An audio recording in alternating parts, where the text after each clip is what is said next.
तुर्की के लोगों ने एर्दोगन से बहुत ही खतरनाक मांग कर डाली। तुर्की में मौजूद फिलिस्तीन के समर्थक ये मांग कर रहे हैं कि एर्दोगन अपनी तुर्क फौज गाजा में भेजें।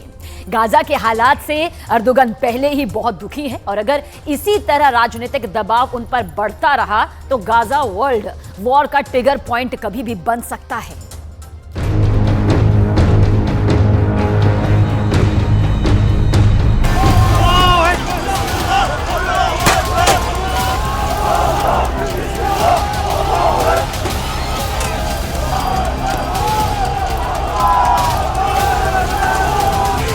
तुर्की की जनता सड़कों पर उतर आई है।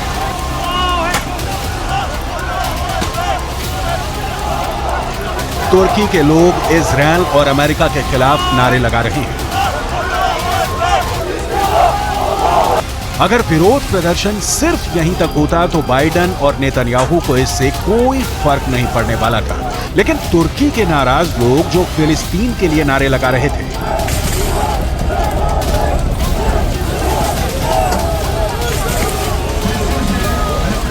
तुर्की के दक्षिण में मौजूद अदाना एयरबेस पर पहुंच गए, जो अमेरिका का सैन्य अड्डा है और दावा किया जाता है कि यहां पर 50 की संख्या में एटम बम रखे हुए हैं। ये विरोध प्रदर्शन अदाना की सड़कों पर भी हो सकता था, लेकिन क्या जानबूझकर परमाणु बम वाले ठिकानों पर भीड़ का हमला करवाया जा रहा है?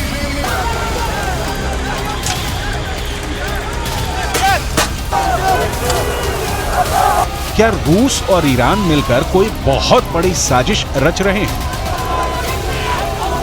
या फिर इन परमाणु अड्डों पर कब्जा करके अमेरिका या फिर इजरायल के लोग नुकसान पहुंचाना चाहते हैं? यहां बहुत जबरदस्त विरोध प्रदर्शन हुआ है। साथ ही प्रदर्शनकारियों के नेता ने अमेरिका और इजरायल को चेतावनी भी दी है। Değerli kardeşlerim, biz burada Gazze'deki kadın ve çocuklar için masada elimiz güçlensin diye geldik. Gazze'deki kadın ve çocuklar için ara bir anlaşma yapılacak ve çocuklarla kadın çıkarılacaktı. Şimdi bunu yapanlar Gazze'deki kadın ve çocukların ölümüne sebep olacaklar. Hiç farkında değiller. खास बात यह है कि तुर्की के सिर्फ Adana ही नहीं बल्कि और भी कई शहरों में अमेरिका के खिलाफ विरोध प्रदर्शन हो रहे हैं, क्योंकि अमेरिका के विदेश मंत्री एंटनी ब्लिंकन तुर्की दौरे पर हैं और वो किसी तरह इजरायल और तुर्की के बीच बिगड़ते रिश्तों को संभालने की कोशिश में लगे हैं। लेकिन तुर्की के अंदर जहां से अमेरिका के विदेश मंत्री एंटनी ब्लिंकन का दौरा होना था, वहां पर हमास के प्रवक्ता अबू उबैदा की तस्वीरें लगाई गई थी, ताकि अमेरिका को ये बताया जा सके कि आखिर तुर्की के लोग क्या चाहते हैं। इजरायल और फिलिस्तीन के कुछ अखबारों में तो यहां तक छपा है कि तुर्की के लोग ये मांग कर रहे हैं कि तुर्क सेना को गाजा के लोगों की रक्षा के लिए रवाना किया जाए। तुर्की के राष्ट्रपति तैयब एर्दोगन एक मंझे हुए राजनेता है, पब्लिक की नब्ज को समझते हैं, इसलिए उन्होंने तुर्की के इस्तांबुल में एक बहुत बड़ी रैली की थी और नेतन्याहू को आतंकवादी कहा। Ufkumuzun uzandığı her yerde kalplerini ve gözlerini bize çevirmiş kardeşlerimizin derdiyle dertlendiğimiz, yardım eli uzattığımız, gerektiğinde sınırlarımızı açtığımız kardeşlerimize yaptığımız gibi Gazze için de bugün olduğu gibi kıyamdayız. इस मौके पर बेहद चालाकी से अमेरिका ने ओहियो क्लास की अपनी परमाणु पनडुब्बी भूमध्य सागर में उतार दी है। अमेरिका की नौसेना ने बताया है कि उसकी ओहियो क्लास की एक परमाणु पनडुब्बी यूएस सेंट्रल कमांड के ऑपरेशनल एरिया में पहुंच गई है। कमांड ने सोमवार को सुएज नहर से गुजरते हुए इस परमाणु पनडुब्बी की एक तस्वीर भी प्रकाशित की है। आमतौर पे पनडुब्बियों की तैनाती को गुप्त रखा जाता है, क्योंकि जब तक वो दुश्मन की नजर में ना आएंगी तब तक ज्यादा प्रभावी रहेंगी। लेकिन बावजूद इसके अमेरिका ने ये ऐलान किया है कि उसकी पनडुब्बी भूमध्य सागर में तैनात है, ताकि इजरायल के दुश्मनों में खौफ का माहौल पैदा हो। हालांकि अमेरिका की नौसेना ने ओहियो क्लास के इस परमाणु पनडुब्बी की पूरी पहचान का खुलासा नहीं किया है, लेकिन इस तरह की पनडुब्बियों में टॉम हॉक क्रूज मिसाइलें होती हैं। इन पनडुब्बियों में ट्राइडेंट 2 बैलिस्टिक मिसाइलें भी होती हैं, जो अमेरिका की परमाणु मिसाइल है और एक साथ कई वॉर हेड ले जा सकती है।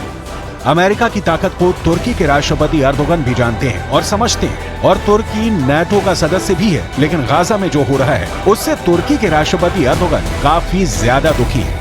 İsrail tam 22 gündür açıkça savaş suçu işliyor. Şimdi İsrail, biz de seni savaş suçlusu olarak dünyaya ilan edeceğiz. Ve şimdi bunun hazırlığı içindeyiz. Bunun çalışmasını yapıyoruz ve savaş suçlusu olarak İsrail'i dünyaya tanıtacağız. लेकिन Israel ने Hamas को खत्म करने का फैसला कर लिया है और वो युद्ध विराम को तैयार नहीं है। अमेरिका भी इजरायल का साथ दे रहा है और दूसरी तरफ जॉर्डन, कतर, यूएई, सऊदी अरब, तुर्की, ईरान, ये सभी मुल्क जल्द से जल्द युद्ध विराम चाहते हैं। तुर्की के विदेश मंत्री के साथ एंटनी ब्लिंकन की मुलाकात हुई है, लेकिन मतभेदों को रोक पाना अब आसान नहीं रह गया है और उसकी वजह बिल्कुल साफ है। तुर्की के राष्ट्रपति एर्दोगन गाजा में इजरायल की कार्रवाई को नरसंहार की संज्ञा दे रहे हैं। Ülkenin kendini savunma hakkı varmış. Tamam da adalet nerede? Adalet nerede? Gazze'de savunma değil, açık ve alçak bir katliam yürütülmektedir. Gazze halkını bir silah gibi kullandıkları açlıkla, susuzlukla, yakıtsızlıkla, sağlık hizmetlerini çökerterek topluca yok etme peşindeler. दूसरी तरफ Antony Blinken ने Iraq का भी दौरा किया है। Iraq का दौरा अप्रत्याशित है क्योंकि इसकी पहले कोई योजना ही नहीं थी, लेकिन माना जा रहा है कि इराक के प्रधानमंत्री अल सुदानी से मिलने का फैसला ब्लिंकन ने इसलिए किया क्योंकि इराक और सीरिया के एयरबेस पर लगातार हमले हो रहे हैं। इराक और सीरिया में मौजूद ईरान के फंड से चलने वाले संगठनों ने 17 अक्टूबर से अब तक अमेरिका के सैन्य ठिकानों पर करीब 35 हमले किए हैं। माना यह जा रहा है कि एंटी ब्लिंकन ने इराक के प्रधानमंत्री अल सुदानी के जरिए ईरान को संदेश भेजा है, क्योंकि ब्लिंकन से मुलाकात के फौरन बाद अल सुदानी ईरान गए हैं और उन्होंने वहां अमेरिका की तरफ से ईरान को ये बताया है कि अगर सीरिया और इराक में अमेरिका पर हमले नहीं रुके तो ईरान को इसकी भारी कीमत चुकानी पड़ेगी। हालांकि ईरान का रुख नरम होता नहीं दिख रहा है, क्योंकि ईरान के रक्षा मंत्री अशीत यानी ने कहा है कि अगर युद्ध विराम नहीं हुआ तो अमेरिका को बहुत बड़ा झटका झेलना पड़ सकता है।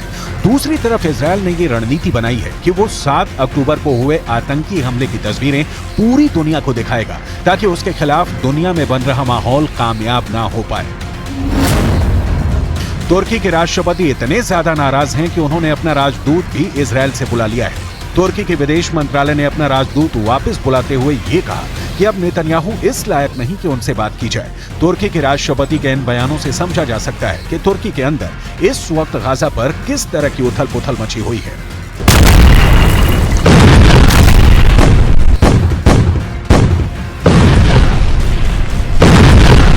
Ülkenin kendini savunma hakkı varmış. Tamam da adalet nerede? Adalet nerede? Gazze'de savunma değil, açık ve alçak bir katliam yürütülmektedir. Gazze halkını bir silah gibi kullandıkları açlıkla, susuzlukla, yakıtsızlıkla, sağlık hizmetlerini çökerterek topluca yok etme peşindeler. कुल मिलाकर अगर Gaza में ऐसे ही Israel बम बरसाता रहा तो पूरा waste Asia अस्थिर हो सकता है।